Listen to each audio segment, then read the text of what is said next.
All right, let's turn to this now. South Africa will assume the presidency of G20 on the 1st of December this year, where the country hopes to place the African agenda on the table. President Cyril Ramaphosa also concluded his trip to New York last week, where he used the platform at the UN General Assembly to reiterate calls to have a permanent seat for Africa on the Security Council. Ziyanda Ngcobo sat down with the president's spokesperson, Vincent Magwenya, earlier. Let's take a listen. President Cyril Ramaphosa has returned from the US, where he embarked on several activities, including attending the UN General Assembly, where he reiterated South Africa's call for a permanent seat on the UN Security Council. To join us more for a summation of the president's activities and what we actually managed to get out of this latest visit. Many are asking, we're always attending UNGA. South Africa is not making this call for the first time for a reorganization of the Security Council. What was it about this trip that might have been different to others? Well, Ziyanda, as you know, these issues that are dealt with at the United Nations, whether through the General Assembly or other forums, are issues that take time. And so it is important that when you have a platform such as the United Nations General Assembly, that you are adequately represented, that you have a voice on key issues that are pertinent to your national interest, that are pertinent to the continent, and issues that you seek to advance. You will have noticed that just prior to the commencement of UNGA, the US made an announcement declaring its support for 2 seats that will be occupied by the African continent. It ended there. Other powers that come with the permanent membership of the United Nations Security Council were not discussed. So it was important that the president delivers a strong South Africa message around the reform of the United Nations, in particularly the Security Council, which in the president's own words has failed to live up to its mandate. We still have persistent conflicts around the world that are impacting lives, infrastructure, and economies that the Security Council has been unable to meaningfully intervene in. And so that reform is required and is quite urgent. And we feel that we're edging closer and closer to getting to a point where there is a universally shared understanding that A, there's a need to reform, where there's more of an open discussion as to what shape or form these reforms need to take. But we are quite encouraged that you have one of the permanent 5 members saying they will support Africa's permanency in the Security Council. What needs to follow now is to say that's not enough.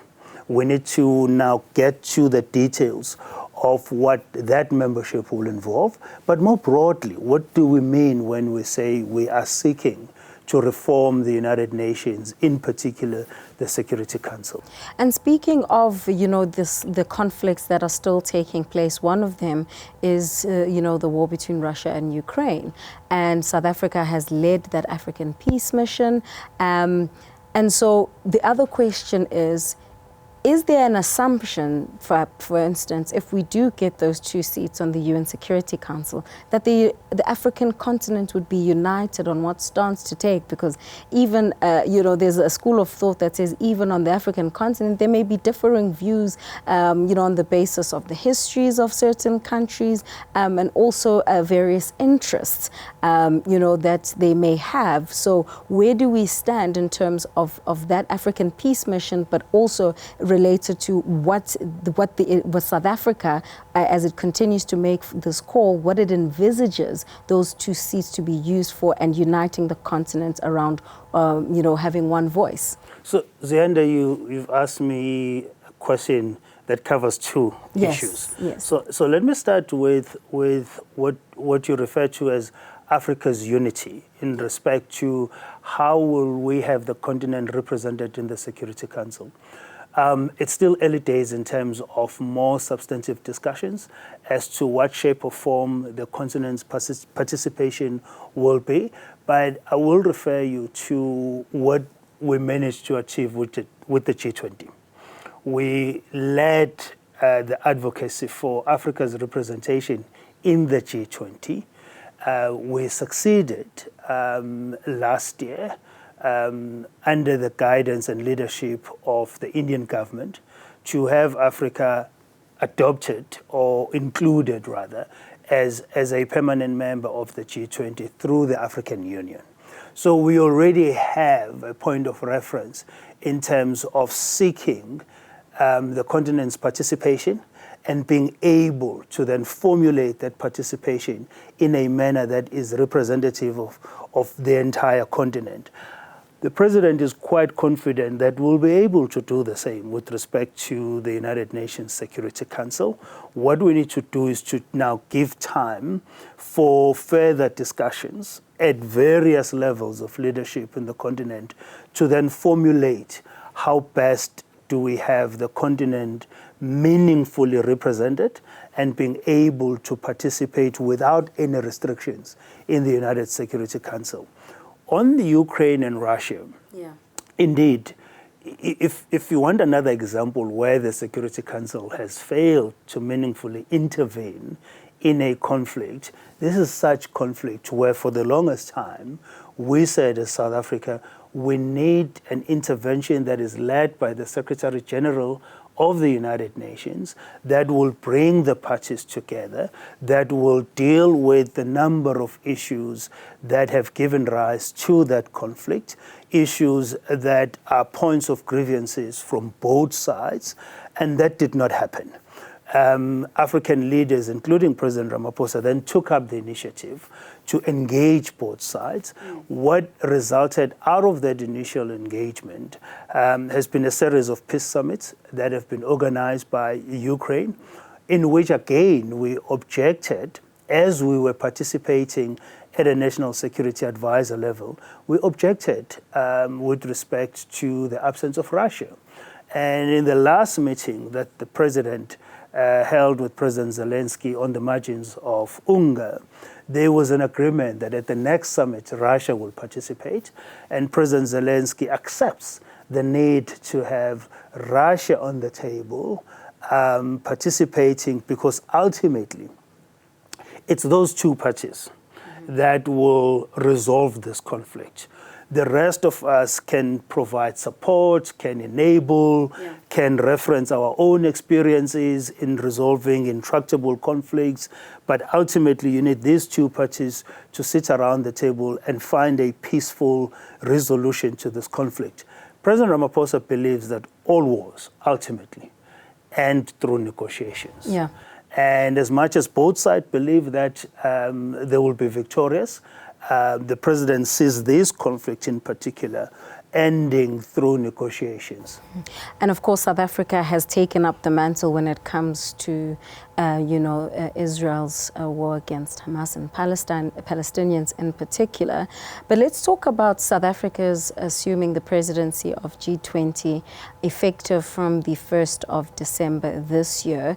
Just very briefly, Mr. Magwenya, what is South Africa hoping to achieve in the year that it is it has assumed presidency? It's an important commitment on the side of South Africa, not only on behalf of 60 plus million South Africans, but also on behalf of the entire continent. With the G20 under the presidency of South Africa, we will be seeking to prioritize Africa's agenda. We will be seeking to prioritize issues that are key to the global South. And obviously, we do have our own national interest in the process. But with respect to prioritizing the continent, you will know that a prosperous, stable Africa is a central pillar to our foreign policy. And so it will be important from an Africa perspective that we ensure that the benefits accruing out of South Africa's presidency of the G20 accrue to the rest of the continent. We've signed the Africa Continental Free Trade Area agreement. It's in full motion. More countries will be joining. We will be pushing and leveraging that opportunity that is presented by AfCFTA with all the various partners that are within the G20 for the benefit of the continent. And there are many other issues, for example, when it comes to pandemic preparedness, the mobilization of resources when we have pandemics. We want to avoid the sad experience that we saw at the onset of COVID, where developed nations were hoarding the vaccines. We want to have the ease of being able to develop our own vaccines without onerous requirements prior to that. And so there are a lot of issues when it comes to sustainable development, when it comes to decarbonizing our economies, how those transitions are managed, how they're funded. And we will continue pushing developed nations to see through their commitments to the Paris Agreement, which to date they've not been able to do. And so we will be using this platform very much strongly to advocate issues that are of importance to the continent and ourselves as a country. And some bold statements have already been made by our very own president. That's his spokesperson, Vincent Magwenya, speaking, of course, on what they managed to achieve or lay down a foundation for at UNGA, but certainly more critical as the year draws to a close. South Africa will be assuming the presidency of G20. For Newzroom Afrika on Channel 405, I'm Ziyanda Ngcobo in Johannesburg.